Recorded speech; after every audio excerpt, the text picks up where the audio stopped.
प्रधानमंत्री जी रोजगार मेला लगाते हैं, कहा जाता है 60,000 को जॉब बांटा गया, 70,000 को जॉब बांटा गया। ये कितना बड़ा खेल है, ये जब सामने आया तो समझ में आया। सबसे बड़ा खेल ये है कि द टेलीग्राफ ने आरटीआई फाइल किया कि ये जो रोजगार बांटा गया उसके संबंध में एक आरटीआई फाइल की गई। मैं चाहता हूं ये लोग भी इस चीज को समझे। आरटीआई फाइल की गई, आपको सुन के ताज्जुब होगा। उस आरटीआई में कहा गया कि रोजगार मेले में जो रोजगार बांटे गए थे, वो रोजगार में आधे से ज्यादा रोजगार वो थे जिसका प्रमोशन हुआ था, उसको भी उस रोजगार मेले में बिठवा दिया गया था। जो ऑलरेडी रोजगार जिनके पास था, तो how it can be the fresh job. इस तरह से भारत अपने बेरोजगारी के सबसे वर्स्ट दौर से गुजर रहा है। उस दौर में उसकी सबसे बड़ी वजह है भारत में पीएसयूज को खत्म किया जाना। और पीएसयू को खत्म करने के पीछे एक ही रीजन नजर आती है, या तो उस पीएसयू को बिल्कुल खत्म कर दो जिससे प्राइवेट ऑपरेटर को फायदा हो, या उस पीएसयू को प्राइवेट वालों को बेच दो ताकि वो और ज्यादा अमीर बन जाए। आप समझ गए होंगे मैं किसकी बात कर रहा हूँ। वो कंपनी जो सन 2000 में आती है अक्टूबर में और इंडिया के घर घर में टेलीफोन या टेलीकॉम पहुंचाती है सेवा, उस कंपनी की मार्केट शेयर मात्र 9% है। और सितंबर 2016 में एक कंपनी आती है जो हमारे प्रधानमंत्री जी का चेहरा यूज कर लेती है, उस कंपनी का शेयर मार्केट में 38% है आज के रेट में। वो इंफ्रास्ट्रक्चर किसका शेयरिंग हो रहा था? बीएसएनएल का। जवानी बेच के जो पेंशन खरीदी, जब वो पेंशन ही इनके हाथ से छीन लिया जाए या उसको उनको पूरा ना दिया जाए, तो आप समझिए इनका क्या हाल है। और क्यों रोड पे ये जैसे पानी से मछली को निकाल देंगे तड़पते हैं ना मछली। फाइल तो इधर उधर घूम रही है, लेकिन कोई 80 साल, कोई 85 साल, कोई 86 साल के उम्र में भी इधर उधर घुमाया जा रहा है इनको। दोस्तों नमस्कार। बीएसएनएल एक ऐसा संस्थान जो भारत के लिए गौरव था। मैं इसलिए कह रहा हूं कि जिस तरह से बीएसएनएल को ख़त्म करने की कोशिश की गई, साजिश की गई, लेकिन हमारे साथ जो लोग खड़े हैं ये बीएसएनएल से रिटायर्ड पर्सन है जो पेंशन रिवीजन की बात कर रहे हैं। लेकिन मैं आपको एक चीज़ बताता चलूँ यहाँ पे कि जिस बीएसएनएल जो अक्टूबर 2001 में 2000 में जिसकी शुरुआत हुई थी, इनकॉर्पोरेट किया गया था, आई कैन से दैट, उस बीएसएनएल को किस तरह से धीरे धीरे ख़त्म किया गया प्राइवेट ऑपरेटर्स के लिए। और ये मैं नहीं कह रहा हूँ, ये एपरेंट है, ये देख सकते हैं आप नंगी आंखों से। बीएसएनएल जिसकी आज के वक्त में कहते हैं कि मार्केट शेयर 9% है, वो कंपनी जो सन 2000 में आती है अक्टूबर में और इंडिया के घर घर में टेलीफोन या टेलीकॉम पहुंचाती है सेवा, उस कंपनी की मार्केट शेयर मात्र 9% है। और सितंबर 2016 में एक कंपनी आती है जो हमारे प्रधानमंत्री जी का चेहरा यूज कर लेती है, उस कंपनी का शेयर मार्केट में 38% है आज के रेट में। वो इंफ्रास्ट्रक्चर किसका शेयरिंग हो रहा था? बीएसएनएल का। करीब करीब 9 करोड़ और कहां 42 करोड़ का सब्सक्राइबर। लेकिन ये लोग जो रिटायर हो गए, इनकी जो डिमांड है पेंशन रिवीजन की जो 2017 से ड्यू है। 2016 में कहा गया कि आपकी जो इंक्रीमेंट होगी सैलरी की वो परफॉर्मेंस लिंक्ड होगी। उस वक्त के जो टेलीकॉम मिनिस्टर थे मनोज सिन्हा हुआ करते थे, और कहा गया कि परफॉर्मेंस मार्केट शेयर जो करीब करीब 9 से 10% का उस वक्त था, उसको आप लोग 15% मार्केट शेयर में इंक्रीज करेंगे, ये टारगेट था।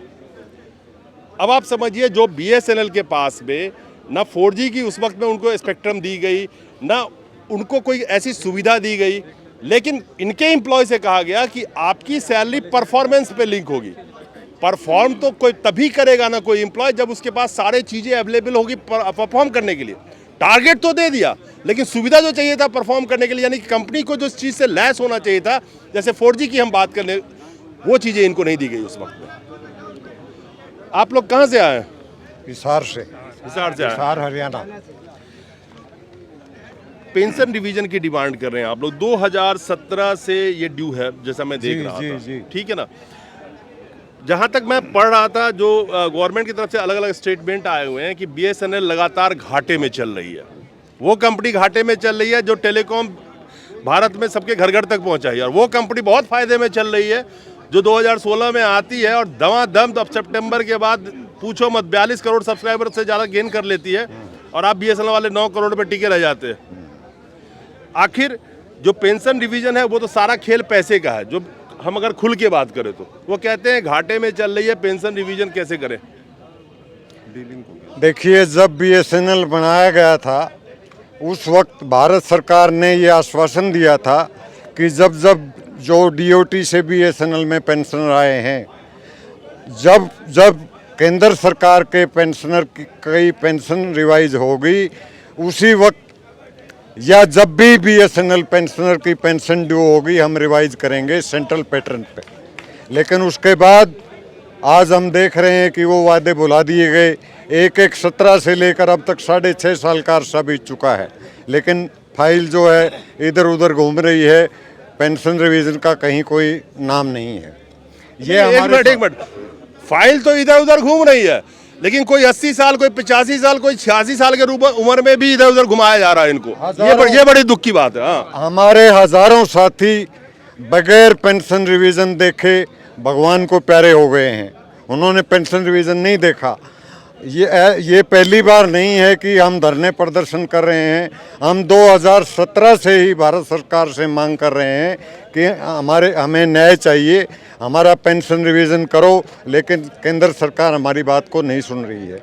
अब भी हमारा जो प्रोग्राम है ये 3 सूत्री प्रोग्राम हमने बनाया था, जिसमें बीएसएनएल और एमटीएनएल की 8 पेंशन यूनियनें शामिल हैं, 4 एमटीएनएल की और 4 बीएसएनएल की।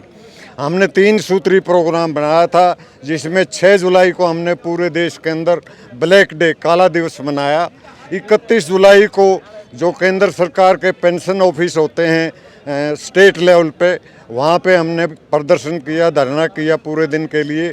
और अभी हमारा ये 5 दिन का प्रोग्राम हमने बनाया था 21 से 25 तक जंतर मंतर पर धरना देने का, लेकिन दिल्ली पुलिस ने हमें परमिशन नहीं दी।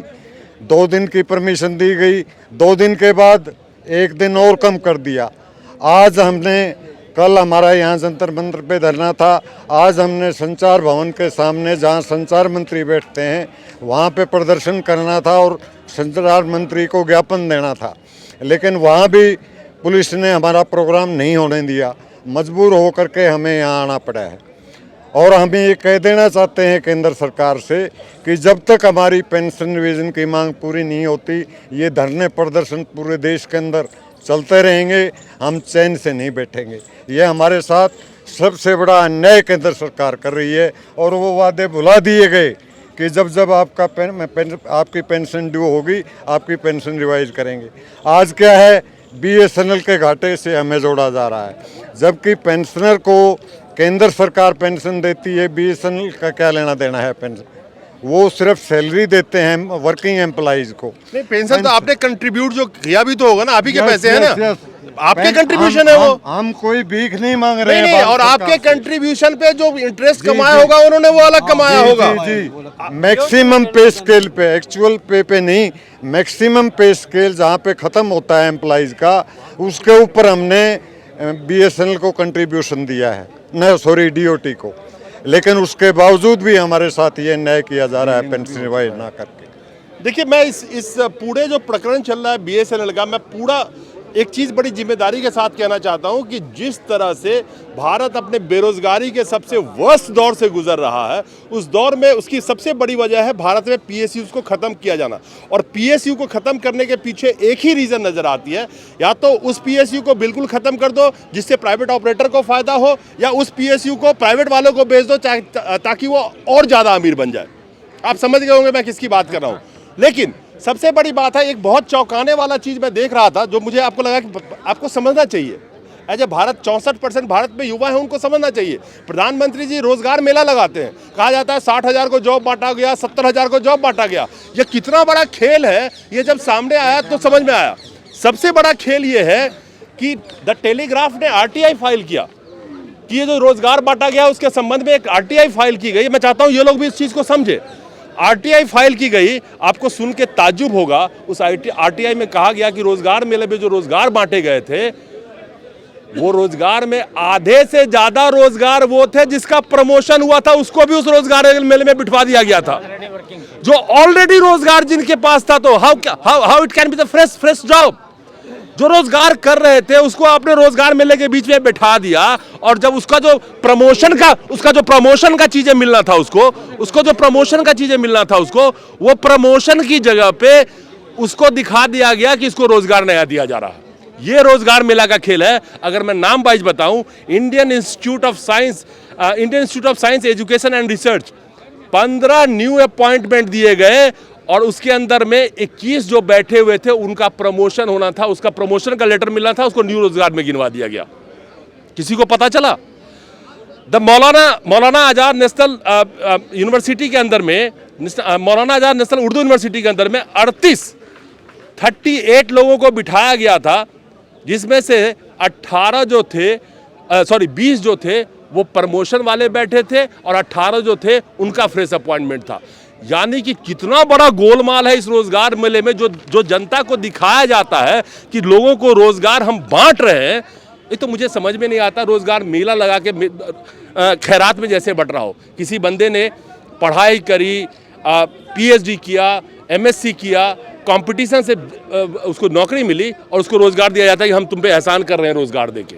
लेकिन रोजगार मेला का ये कहानी है।